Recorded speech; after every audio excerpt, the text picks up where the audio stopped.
Hello दोस्तों, कैसे हैं आप सभी। उम्मीद करता हूं आप सभी बहुत ही अच्छे होंगे।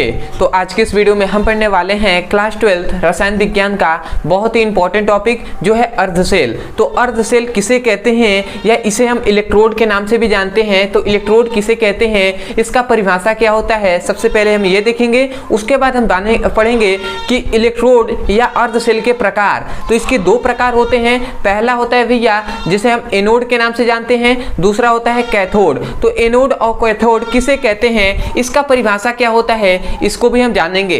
ठीक है, तो चलिए दोस्तों अपने टॉपिक को शुरू करते हैं। तो हमने भैया यहाँ पे अर्धसेल और इलेक्ट्रोड का यहाँ पे परिभाषा हमने लिख दिया है और यहाँ पे हमने फिगर बनाया है, परंतु आपको यहाँ पे परिभाषा देखने की जरूरत नहीं है। ये परिभाषा आपको इस फिगर से याद हो जाएगा। तो इस फिगर में आपको क्या बताया गया है, सबसे पहले तो हमने एक एक बर्तन लिया है। अब इस बर्तन में हमने CuSO4 का लवण भर दिया है और इसमें हमने जिंक सल्फाइड का मतलब ZnSO4 का हमने लवण भर दिया है।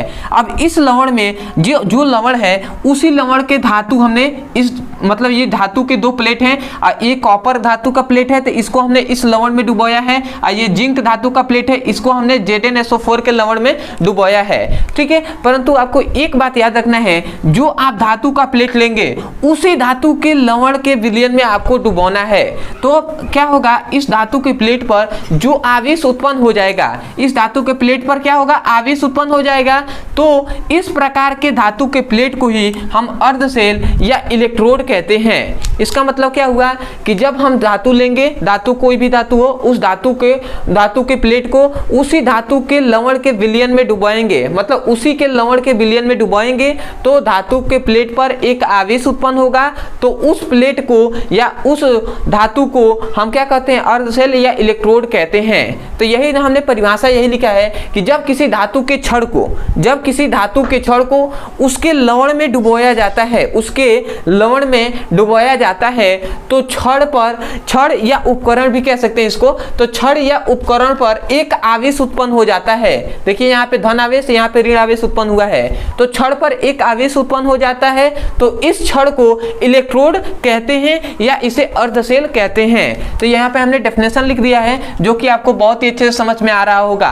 तो आप क्या कहेंगे, जब मतलब किसी धातु के छड़ को उसके लवण के विलयन में डुबोया जाता है तो धातु के प्लेट पर एक आवेश उत्पन्न हो जाता है और इस प्रकार के छड़ को हम अर्धसेल या इलेक्ट्रोड कहते हैं। तो आशा करते हैं आपको अर्धसेल या इलेक्ट्रोड का परिभाषा बहुत ही बेहतरीन तरीके से समझ में आ गया होगा।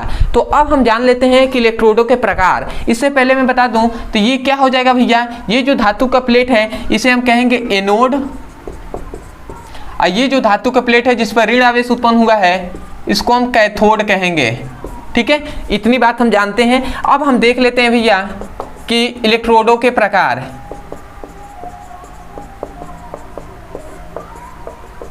इलेक्ट्रोडों के प्रकार या अर्धसेल के प्रकार। तो इसके भैया कितने प्रकार होते हैं, हम जानते हैं इसके दो प्रकार होते हैं। दो प्रकार होते हैं। अब वो कौन कौन से होते हैं, तो सबसे पहला होता है एनोड।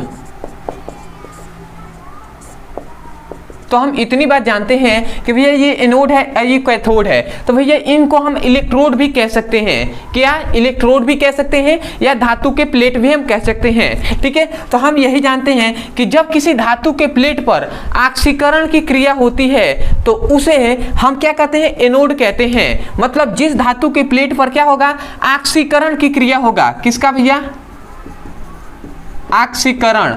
तो ऑक्सीकरण की जब क्रिया होगा तो उसे हम उस प्लेट को ही हम क्या कहते हैं, एनोड कहते हैं। ठीक है, तो हम क्या कह सकते हैं इसका डिफिनेशन, जिस धातु के प्लेट पर या जिस इलेक्ट्रोड पर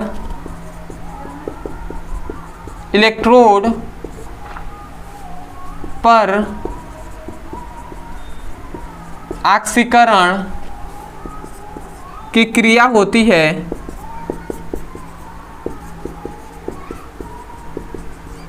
है उसे एनोड कहते हैं। ठीक है, तो इस पर कौन सी क्रिया हो रही है भैया? ऑक्सीकरण की क्रिया हो रही है, इसीलिए हमने एनोड कहा है। और ज्यादातर जहां ऑक्सीकरण की क्रिया होगी वहां पर धनात्मक ही आवेश उत्पन्न होता है। ठीक है, परंतु ये हम नहीं कह सकते कि भैया यदि इस पर आवेश धनात्मक ही है तो एकदम 100% सही है कि भैया एनोड ही होगा, ऐसा कुछ जरूरी नहीं है, क्योंकि आवेश पर निर्भर नहीं होता है कि कौन इलेक्ट्रोड है और कौन कैथोड है। ठीक है, जबकि निर्भर किस पर होता है कि किस धातु के प्लेट पर ऑक्सीकरण की क्रिया हो रही है या कोई और क्रिया हो रही है। दूसरा आता है भैया कि कैथोड।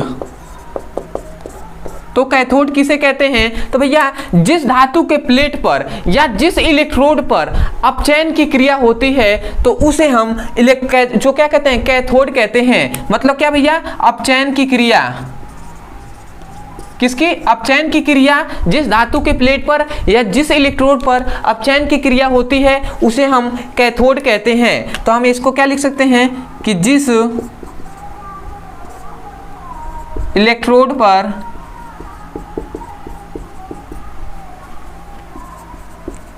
अपचयन की क्रिया होती है उसे कैथोड कहते हैं। ठीक है, तो आशा करते हैं भैया कि आपको इलेक्ट्रोड या अर्धसेल का परिभाषा और इसके दोनों प्रकार बहुत ही बेहतरीन तरीके से समझ में आ गया होगा। तो मैं यही कहूँगा, यदि सच में आपको इस वीडियो से कुछ भी सीखने को मिला हो, यदि समझ में आया है तो भैया चैनल को सब्सक्राइब कर दीजिएगा, वीडियो को लाइक कर दीजिएगा, हो सके तो हमें कमेंट सेक्शन में जरूर बताइएगा कि आपको वीडियो कैसा लगा। दूसरी बात, यदि कोई भी टॉपिक समझ में नहीं आता है, जैसे कि इलेक्ट्रोड विभव है, जो भी आपको टॉपिक समझ में नहीं आता है, केवल आपको उस टॉपिक का नाम लिखना है यूट्यूब पर और अंत में हमारे चैनल का नाम लिख देना है ब्रदर सर, आपको वीडियो मिल जाएगा, वहां से जाकर आप अच्छे से पढ़ाई कर सकते हैं। अदरवाइज यदि किसी भी क्लास का फिजिक्स और केमिस्ट्री का पढ़ाई करना है, चैप्टर वाइज सीक्वेंस में एक एक करके वीडियो को देखना है, तो आपके लिए एक नंबर दिया जा रहा होगा, यहाँ पे इस नंबर पे व्हाट्सएप करके आप लिंक को मांग सकते हैं, वहां पे लिंक दे दिया जाएगा, आप वहां से जाकर बेहतरीन तरीके से पढ़ाई कर सकते हैं। तो चलिए दोस्तों, आज के लिए इतना ही, मिलते हैं अगले वीडियो में, तब तक के लिए धन्यवाद। जय हिंद, जय भारत।